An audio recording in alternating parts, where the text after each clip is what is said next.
All right, welcome to Between Two Pastries. This is Nicole. Hey everyone, it's Annie. Today we have an exciting interview. We have been getting requests on this subject for quite some time. And so we were able to reach out to a couple of specialists in the areas. And so today our topic is specifically all about diabetes. Seriously, people are so confused about this topic. So I'm so excited to have a big conversation about it, clear some things up. Our two guests today, go ahead, Annie, do you want to introduce Yeah, Lauren? I'll go first. So Lauren, she'll be our first interviewee, I suppose. She is a clinical dietitian specialist at Children's Wisconsin. Okay, so she generally works with eating disorder patients in the Children's Wisconsin Adolescent Medicine Clinic and counsels a variety of diabetic patients in the endocrine clinic. Prior to working at Children's Wisconsin, Lauren was the dietitian educator at Hunger Task Force, where she taught nutrition education classes to some of the most underserved kids in the Milwaukee Public School District. Pretty cool. Very cool. Very cool. And we also have Ashleigh, is it Spitza or Spitza? Spitza? Spitza. Perfect. Mm-hmm. Perfect. So we have Ashleigh Spitza, who's also a registered dietitian and certified diabetes care and education specialist. Ashleigh worked at Children's Hospital of Wisconsin in GI and diabetes endocrine clinics for 6 years before transitioning to working as a diabetes educator and dietitian for Freighter Health, which is awesome. She works with individuals with a variety of health concerns, and Ashleigh also strives to approach her work as a dietitian from a health at every size perspective and sees her primary role as partnering with people to foster a joyful relationship with food. Welcome, welcome, welcome, Ashleigh and Lauren. Thank you so much for being here. Ashleigh, do I know you Thank from somewhere? for inviting us. I know your last name. Oh, really? It's my married name, but Oh. Annie, did you teach an exercise physiology class ever? Or no? Yeah, I taught the one that Lauren and I were in together. I was. Then I took. Were you in that? Okay, maybe that's what it is. Yeah. Okay, cool. Small world. That's all. Small world. I know, right? Dietitians. Mm-hmm. Yeah, it's awesome. All right, let's talk diabetes. Yes. All right, guys. So let's kind of start out first of all by just actually defining diabetes in general. Type 1, type 2, whatever else you want to. Is there one that either of you see more often than not that you know what I mean? You want to take one or the other? Yeah.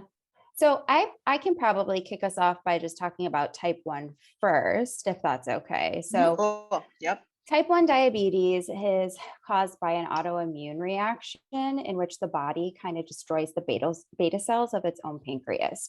And so this leaves the body unable to actually produce insulin for itself. Now, insulin is a hormone that helps the glucose, or the energy that we actually eat, enter the cell from the bloodstream. So without insulin, all of that glucose or all of that energy kind of gets stuck or trapped in the bloodstream, which can cause hyperglycemia, also known as just high blood sugars. And this can ultimately cause someone to be really, really sick to the point of needing emergency medical attention. So clearly, insulin is something that's very, very important. And because people with type 1 diabetes cannot make insulin for themselves, they're required to get exogenous insulin by injecting insulin into their bodies. So they can do this in a variety of different ways. They can use a vial and a syringe. There's also insulin pens, and then we also have insulin pumps. And of course, there's some nutrition and lifestyle recommendations that kind of go hand in hand with type 1 diabetes too, to help people manage their diabetes, because currently there is no cure for type 1 diabetes. So that's something to definitely note. Right. And let's really note that, because people think that there are diet cures for diabetes. So did not mean to interrupt your wicked flow there, but I just thought this is worth repeating. And, to that point, because there is no cure, that's why nutrition counseling or meeting with a dietitian can be super effective for this patient population. And I'm sure we'll talk a bit more about that as we continue with our discussion for sure. Yes. Awesome. Thanks, Yeah. Lauren. That's awesome. Sure thing. Ashleigh, I'm glad type Lauren 2. kicked it off. Yeah. Yeah. So I think, the insulin piece of things is really important to understand with both types of diabetes. But with type 2, right, the patients who are living with type 2 don't have that beta cell destruction. So their bodies are still making insulin, especially in the early part of the disease process. So they've got insulin on board, but the insulin that they are making is not working the way that it should be working. And that is kind of really, in the cells of the body, whether it's muscle cells, whether it's heart, lung cells, the insulin can't get into those cells to work the way that it should. It's a condition called insulin resistance. It's not fully understood why it happens. Still now today, we don't know exactly what's going on, but basically because that insulin isn't working the way that it should, the sugar can't get out of the blood into the cells, so it does build up in the blood, just like with type 1, but it's a much, much slower process. Right.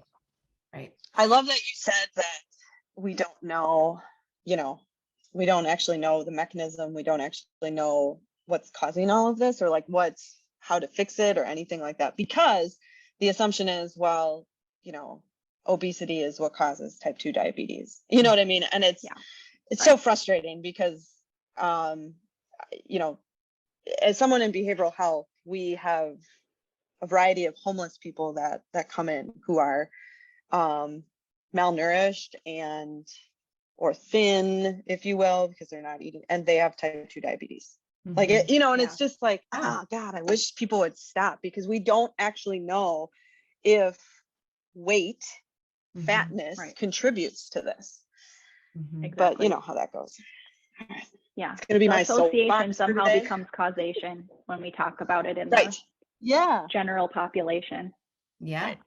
And sadly, I think that's definitely seen in the peds world more than anything else too. Those poor kids. When we have our kiddos with type 2 especially. So Sure. Right. I've had kids who are in because they tried killing themselves, where their hemoglobin A1C is fine, but because they're obese, because I don't know, they hate themselves, right? Like there's so much shame going on in their world. The doctor's ordering me to go see them because they're quote unquote pre-diabetic. I'm like, there's nothing that says they're pre-diabetic. You're just assuming that because they're obese, that they're pre-diabetic. And they also just tried to commit suicide. Like, really? This is what we're going to talk about? Right. What's our priority here? Yeah. Right. The fear is it's so awful around all that. But you're right. We see it in the peds world too. And it's, just so much shame. So the next piece of that then are so many of these myths that are around like diabetes. Like I'll just have, people will come in and be like, oh, my mother has type 2 diabetes, let's say. It's like was an adult onset. So I know I can't eat sugar anymore. Right. So that's always like the big one. So let's kind of clear that one up, because that's just the big one, period, that diabetics, no matter what, type 1, type 2, cannot eat sugar, should not consume carbohydrate, which is like 180, not cool. That's totally wrong. Or should actually just do keto. And do I dare go to the next one? Because we hate this subject, but let's not. We're going to back that up. Let's just talk myths first before we get too angry. Let's go.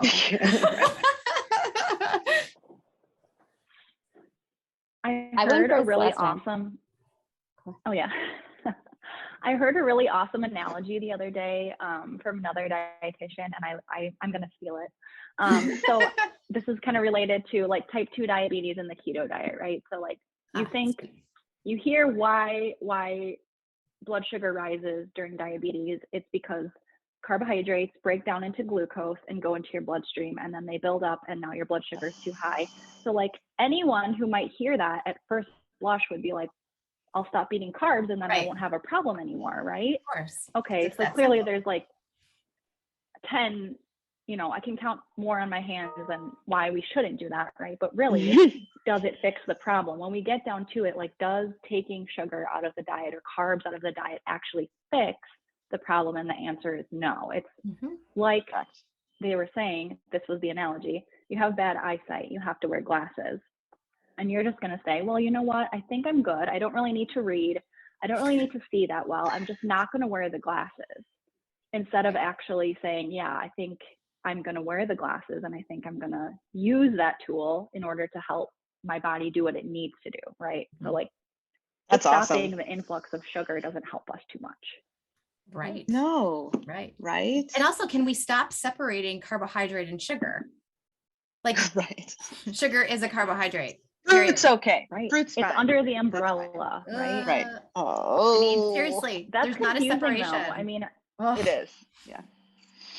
It's just really frustrating. Yeah, go ahead. The thing that I always go back to, and I know that Ashleigh and I have had like numerous conversations about at least this whole end of it, is like, you want to talk about fad diets, whether it's keto or whatever, are they sustainable? The answer is no. And then furthermore, like, is eliminating sugar from your routine actually sustainable? I would say the answer to that is no. So I feel like, especially, you know, for someone like me who's working with young kids and teens, my goal is always to really like foster a positive relationship with food. And you're just not going to do that if you are demonizing specific things that are out there in the world to eat. And so I think that's why it's really important that we approach this with the idea of making sure that we incorporate balance. So if you want to have a cookie, you can have a cookie as a type 1 or a type 2 diabetic. But I mean, maybe there's some other things that you think about, like maybe you make sure that you balance those fast acting carbs out with something that's going to, you know, stabilize your blood sugar a little bit better. Maybe you're going to make sure that you do your due diligence and count your carbs properly so that you make sure you get the right amount of insulin on board. And maybe you focus on variety. So it's like, if you ate a cookie earlier in the day and you're hungry for another snack later on, the goal is to make sure that you're grabbing something else and making sure that you're not doubling down on cookies.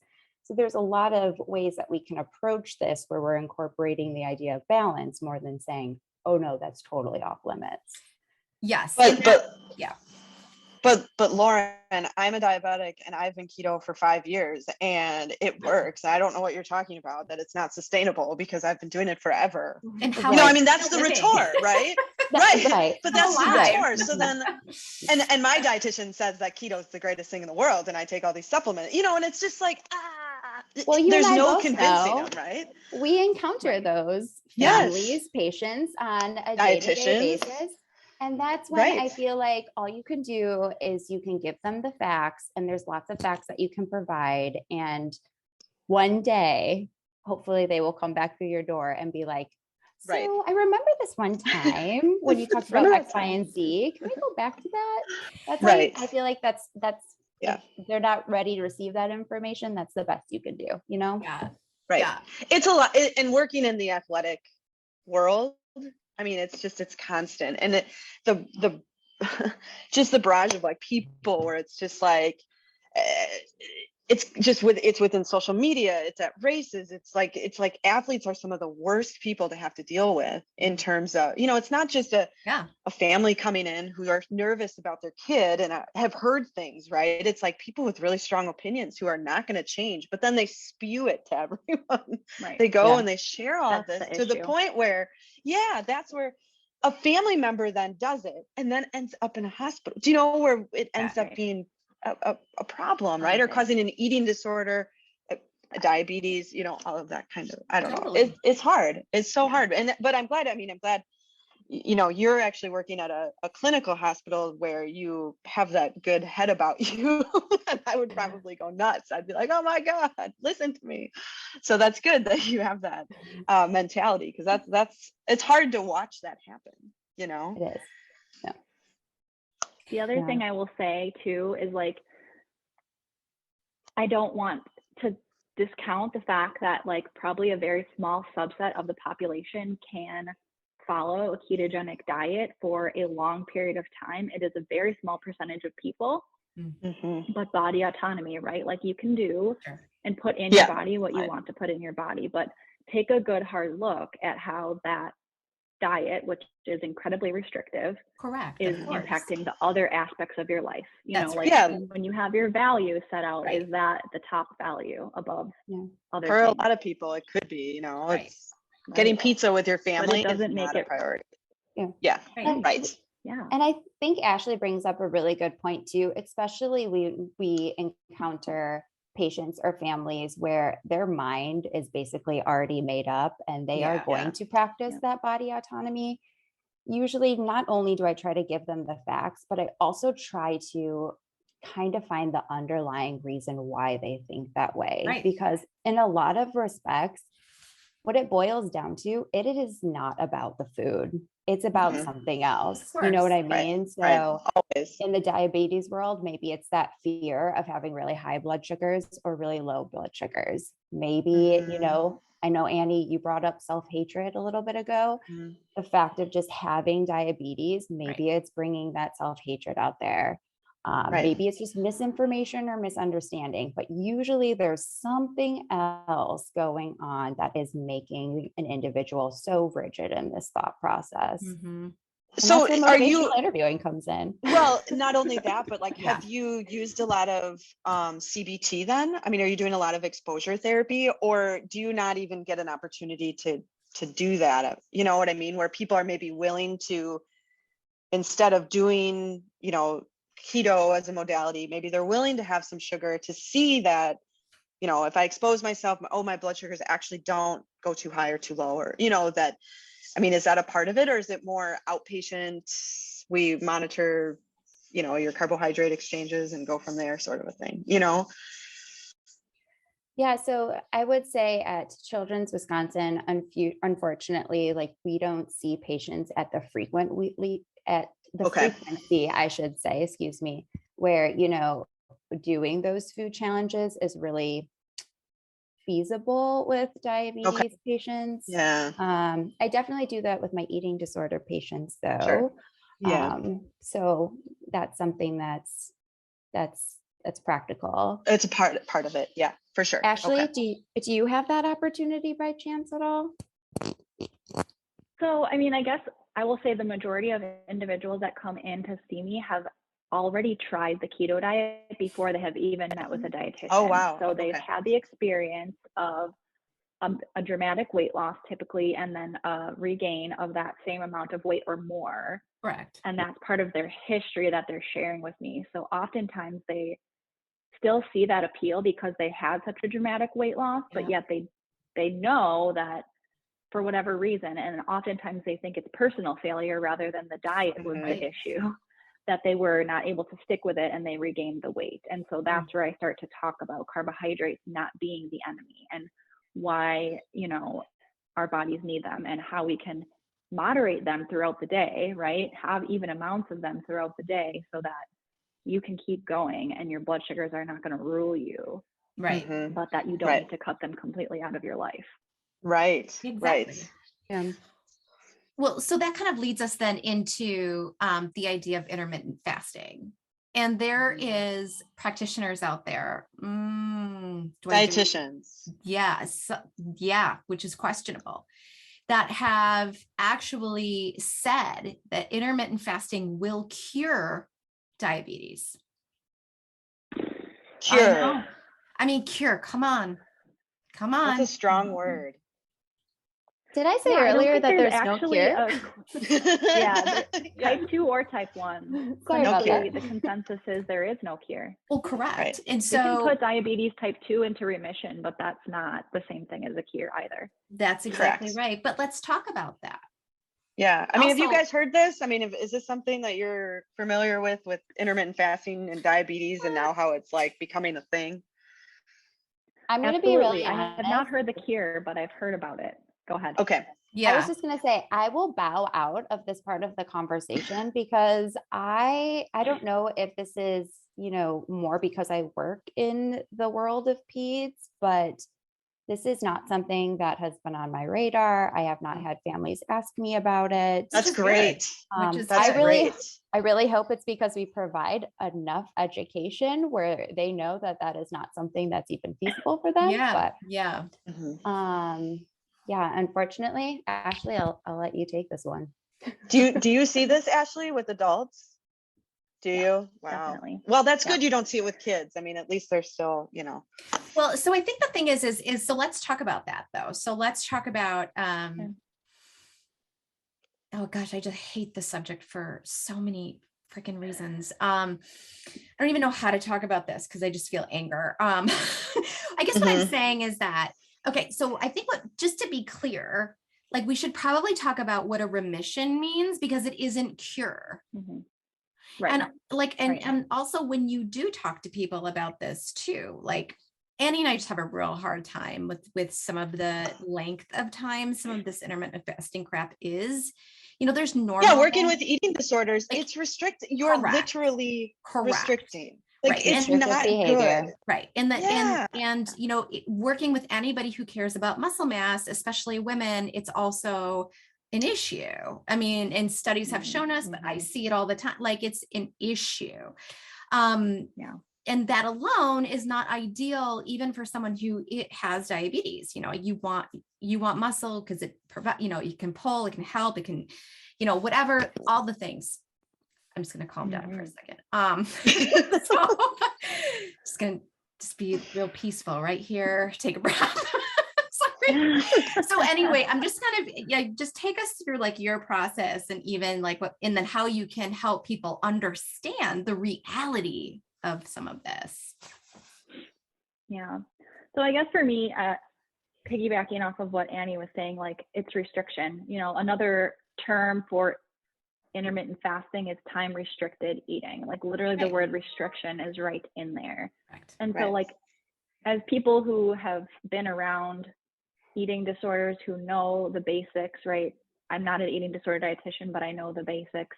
Restriction oftentimes leads to binging, right? When we put this intense restriction on ourselves, we can only do that for so long until we say, F it, and eat a whole bunch. And can you imagine for someone with diabetes, how much worse that is, right? So I'm restricting myself to this 8 or this 6 hour eating window. And all of a sudden my body is like, I can't do this anymore. Feed me.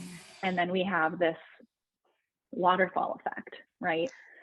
Not to mention, as we were talking before with keto, how many social events do you miss out on? Or are you the person standing there not eating at 8 o'clock at night because you can't? You know, as Nicole said, muscle mass building, right? If you've been lifting weights, if you've been doing anything that you want to gain muscle and you're not going to eat after a certain time period, your body repairs overnight. You're not going to have any fuel in your body to repair those muscles. So, I mean, there's a plethora of reasons why I think it's not a great idea. But again, like if someone wants to do it, I will ask them how it is serving them and can they bring and invite a little bit of flexibility into it. Of course. Right. Yeah. So, but I mean, sorry, but let's also talk about the remission piece though. So let's just hold that thought, Annie, but just because she's talking about this, like, you know, how when you were saying like it can put it in remission, which is fine. It's not the same as curing. So let's make that distinction. Right. Yeah, and I definitely don't purport that intermittent fasting would put diabetes into remission. I'm just saying diabetes can go into remission from lifestyle changes. Correct. And that's typically, in my mind, fitness, right? Increasing movement in any way, eating regular, consistent, mixed meals that have all 3 of the macronutrients. Decreasing your stress level, right? These lifestyle changes can bring blood sugars down to the point where pharmacological drugs basically are no longer needed. And if you can sustain that for 3 months time period, that's what's considered remission from type 2 diabetes. And did again, anyone it's not notice a permanent state for most people? Ashleigh didn't use the word healthy, eating healthy, exercising healthy. Yeah, it was beautiful. Amen. That was nice. I just want to point that out, that in her description of how you end up in a better disposition, you know, we have diagnosis of type 2 diabetes and how you end up with a better case scenario 3 months later. It's not about the word healthy. It's about mixed meals. It's about moving a little bit more. It's about stress or Right. lack thereof. Right. Hallelujah. Oh my Yeah. God. Thank you. I love Yeah. that. Yeah. Yeah. Oh God. She wasn't even told Well to do that done, ahead of Ash. time. know. Yeah. Well done. We're done. We're ready for a shower Uh, now. Starting to learn. I know. I'm like, my blood pressure's up. So, Annie, before we move on to the next thing, you had a comment and I wanted you to hang I on. did. Yeah. So Ashleigh and Lauren, certainly jump in if you have any insight as well. So as it relates to intermittent fasting, the argument is, and of course this is like probably one doctor, dietitian, and naturopath in the US that said this, so now everyone believes it. Right. The idea is that by doing intermittent fasting when you have diabetes, the idea is that you will actually have better blood sugar control. And when I first heard that, I was like, how is that even, that doesn't even physiologically work. But I'm also not a diabetes expert, right? So I'm curious, could you talk about the physiological stuff? Yeah, so I mean, I think that I think my guess would be, and again, a lot of the intermittent fasting research that I know is used to support these are not actually in humans, but usually oftentimes in like rats and things like that. Exactly. I know there are intermittent fasting studies in humans, but the vast majority of it is not. It's in You are animal models, correct. You are correct. which are not humans and don't have a relationship with food Correct. per se because they're animals. Thank you. Right. But Thank you.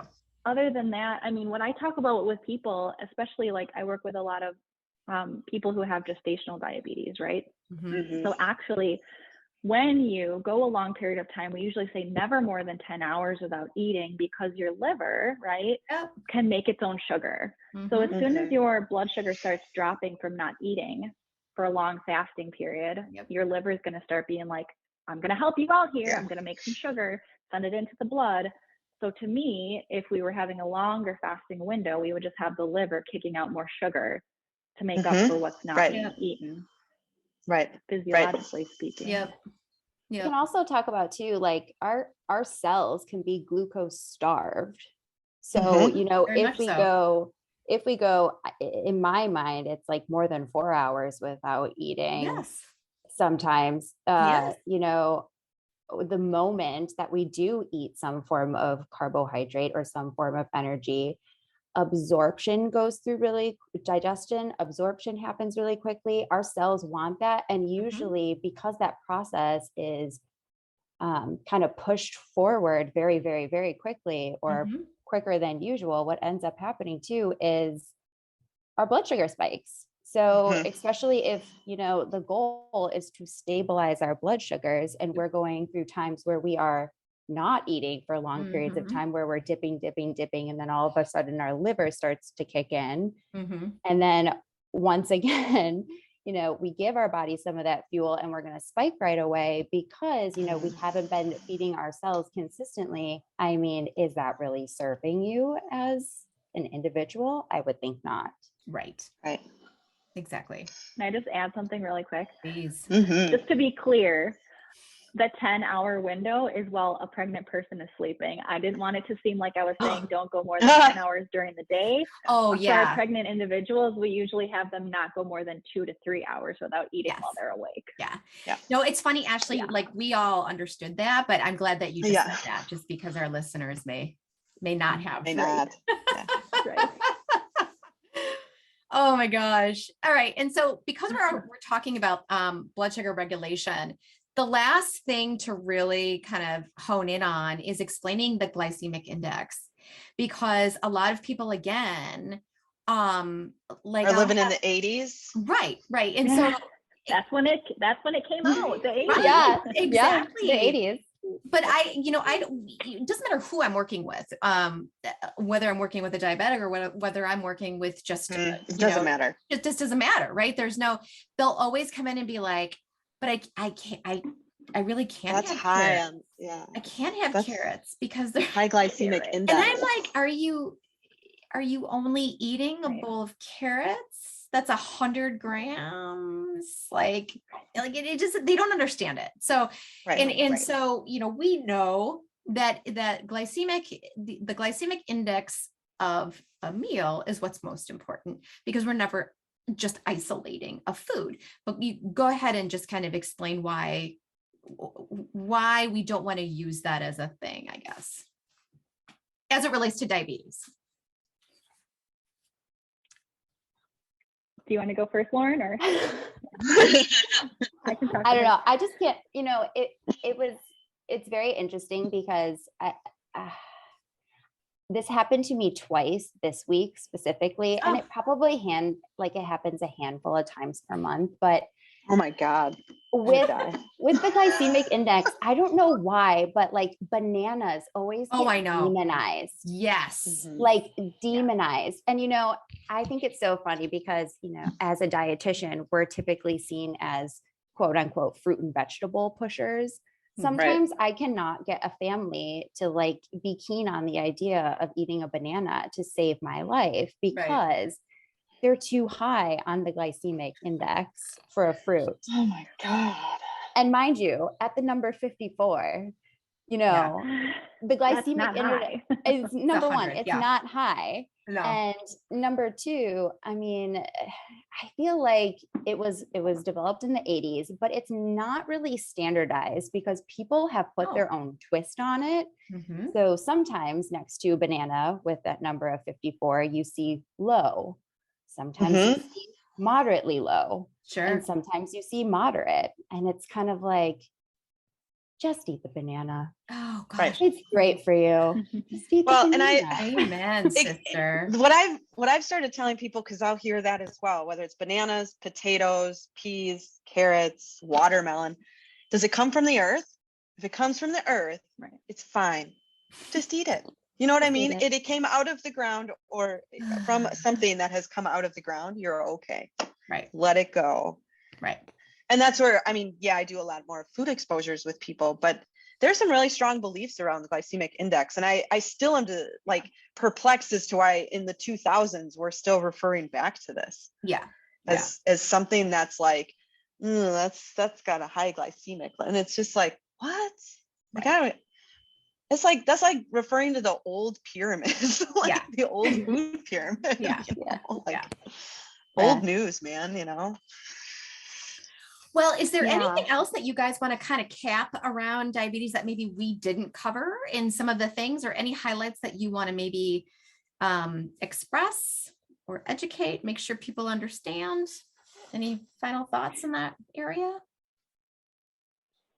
I guess, the only thing I really want to say, and then just kind of for individuals who are going to see a dietitian, or for any dietitians that might be listening, I think that, having been, 80% of my career in pediatrics, and now experiencing things more from an adult and older adult perspective with diabetes, there is so much shame and stigma around type 2 diabetes with anyone of any age. And there is so much shoulding around it, and don'ting, and food rules, again, before they even come in and see me. And then they get to see me and they ask me for more food rules, please. Yes. Exactly like you just said. What fruit is the best? Can I eat fruit? Which fruits are good to eat? So it's like meeting someone or coming in to see someone and giving them a prescriptive, like, eat this, don't eat that. Foods you can eat, foods you can't eat, or a meal plan, or whatever it is that people often feel initially that they need or want because of all this societal pressure. Right. What we really need to be doing is working with our individual clients, patients, whomever, to kind of hash out what exactly, like Lauren said, what's going on beneath the surface, first of all, when it comes to food. And secondly, like, how do we eat, enjoy food, keep ourselves relatively well in terms of diabetes not getting worse, but also don't make it like the only thing that is ruling our world and our food world, especially. Right. And that's such a good point too, that you had made earlier in that too, in regards to the shame piece, because people really think they caused it. Like they really think that they really did something terrible to their body. And it, absolutely, it can happen to anyone. It's not the case. Right. Exactly. Yeah. And I actually, go ahead, Ashleigh. No, I was just going to say, echoing Nicole's, sentiment, like, sometimes the first thing that people need to hear when they walk through the door is that they didn't cause it. And that like opens up Pandora's box for them to really think about like how they want to treat their body rather than punish their body. Right. And we know, like, I'll just put it out there, like genetics is the number one driver of diabetes. So let's like keep that in mind. You can't change your genes. Oh, look at that. Aha. You can't change your genes. Yeah, We've talked about that recently because so many influencers, health influencers are, comment on how you can beat your genes. Oh, so even though your parents have heart disease or diabetes and are obese, you can beat that by being thin and muscular and doing all the and things, having a lot of privilege around food as well. Yeah. Yes. Let's just put Oh that my out gosh. there. Correct. Like Thank you. I think it's good to know your genetics, right? It's good to know what your parents had and what they dealt with, and keep that in mind when you like choose what you're going to do and where you're going to put your energy. Yeah. But no. Yes. Agreed. Yeah, I agree with that. Going back to that genes piece too, I mean, unfortunately, like I had an experience recently where, working with pediatrics, you're working with the parents as much as you are the child, his or herself. And I recently had a mom come to me in just tears and saying like, my child has type 1 diabetes. What did I do that caused him to have this disease? And, we really had to sit down and have that heart to heart of, genetics. Your genetic blueprint plays a huge role in this. And that other tricky thing with type 1 diabetes is, yes, most of us are predisposed to that because of our genetics, but that autoimmune trigger, like it could be something as simple as a virus, that can, be a flip of a switch, and all of a sudden you have that type 1 diabetes diagnosis. That's such a good point, Lauren. Yeah. That unknown, it's like, I feel like when you're working with diabetics too, diabetes, the medical nutrition therapy piece of it is very standardized. I feel like at this point, like we as dietitians, it doesn't matter of what program you went through, there's a way of like caring for diabetic patients. However, sometimes we get lost in that standardization, and we really have to take a step back, and most of us have the opportunity to like work with one-on-one individuals and see what they really need and where they're at with, their stage of their journey. And I feel like that's a piece that sometimes gets lost, and something that we just remind ourselves of every once in a while. Yeah. Well, something I was gonna ask you guys is are you guys still, because again, being removed from a clinical scene and doing more psychiatric care, we just don't do this that much. I mean, are you guys doing portion control as it relates to food, to count, parts of food? I mean, Ashleigh, I know you mentioned the word meal plan and stuff like that, but are we still teaching as dietitians with food models and portions and stuff like that? Yeah. Okay. I can speak for myself. I don't It was like oh my God, that was the best answer ever. Such a disappointed, I think all of those have really good like visual value, I should say. I don't know. I think, Ashleigh in her intro, which she did, which was fantastic, really kind of brought out that healthy of every size. And then if we think about too, taking what we know about standardized care and really bringing it into the individual, like I think portion sizes as a reference is a good something to kind of be knowledgeable of. Correct. Yes. But there is that old school of thought where it's like, you can only have this much. It's 3 ounces. That's it. Which is not what it is. Yes, exactly. You can only have that deck of cards, it's especially when you're counseling those type 2 diabetics where they are overweight or extremely obese. Like you can't put them on a restrictive meal plan or guidelines that are going to be so restrictive that you're actually doing more harm than good in that respect. So well, that's what I was about there. Trying to get at is just how to me, portion control, portion sizes is another diet, right? I mean, it's fine to have, we have guidelines for everything, right? But that's fine. But like people treat that as, well, the portion is this, so that's all I can have. Right. That it's gospel. Right. And this is what it is. Creating it's that a half a disconnect cup with their body. Right. Yeah. Right. And I struggle with that because, again, you work with anyone with any sort of medical condition, whether it's diabetes or anything else. And there's so much more into it. A portion for me is different than a portion for another, and versus this person, and so forth. So I think it's always important to remember that, like, if a person were to be diagnosed with diabetes, I think it's that assumption that, A, I can't eat sugar anymore, and B, my life is ruined. I have to eat all of this little food, but it can be very normalized. I feel like that's a message that people don't hear that often, is whether you have type 1 or type 2 diabetes, your life doesn't have to change. Oh, right. Of course. It's weird at first, right? Especially with little kids, right? I'm sure, Lauren, and parents get a little nervous, and you have to maybe have different recipes, and, just kind of getting used to, taking insulin and stuff. But as an adult, I mean, no one would even know you have diabetes. Right. It's not, it's not like it doesn't have to be as debilitating as I think people think it is. Yes. So I guess what I'm trying to say. Definitely.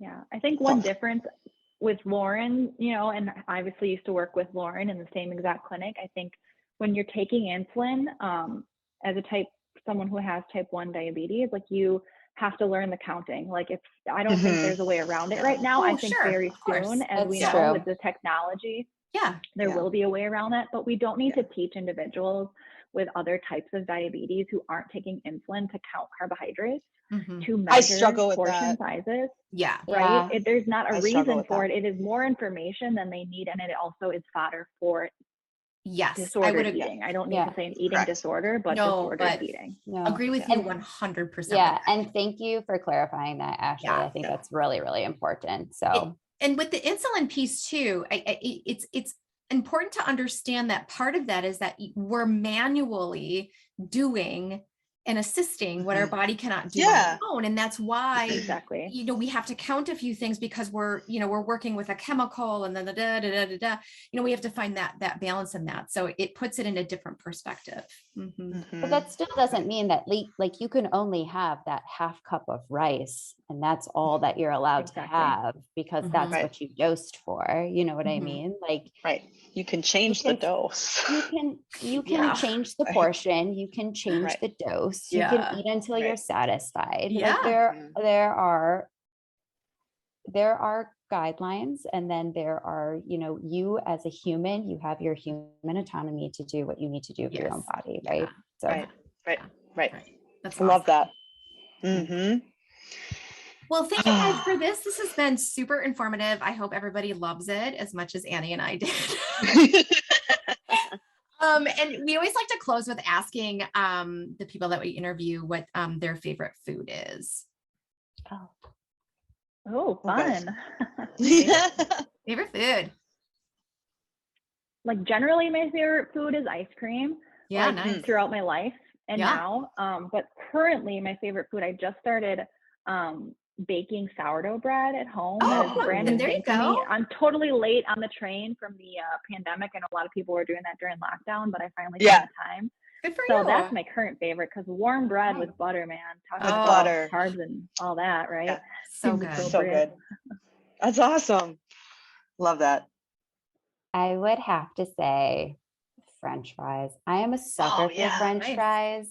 Like, if you ever want to do a podcast all about the different varieties of French fries and dipping thank you, Ashleigh, and a dipping sauce. Oh my gosh, that's hilarious. Yeah, I love fries. Can't resist. Well, do you bake them at home, or do you have a fryer?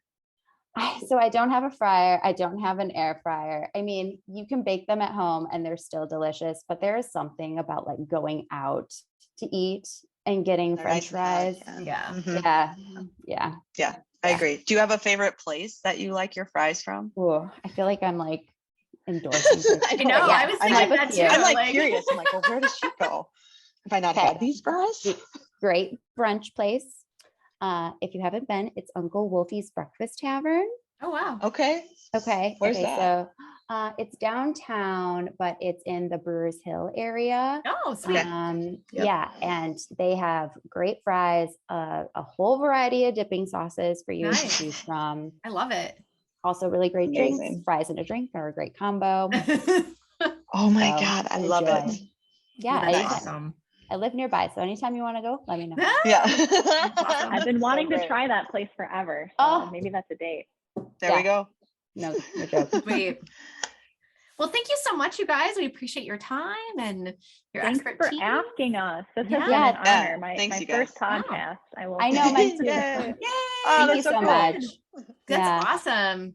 Thank you so And much. honestly, can I just say real quick, thank you for what Mhm. you guys are putting out there into the Aw. world. Like, Yeah, I work with it's so great. many, especially teens who are Yeah. just like really, really thirsty for knowledge. And unfortunately, like the go-to place is social media or Instagram or, Mhm. some kind of random, not reliable news article. And so from that standpoint, I really appreciate what you guys are putting out into the world. So Aw. thank you for doing that. Oh, Thank yeah. you. Thank you so much. Appreciate that. It started as a way for us to vent. So here we are. Actually Nice. giving out good I love it. information. Yeah. Thank you. All right. Thank you so much, right. guys. Thanks, you guys. Thanks.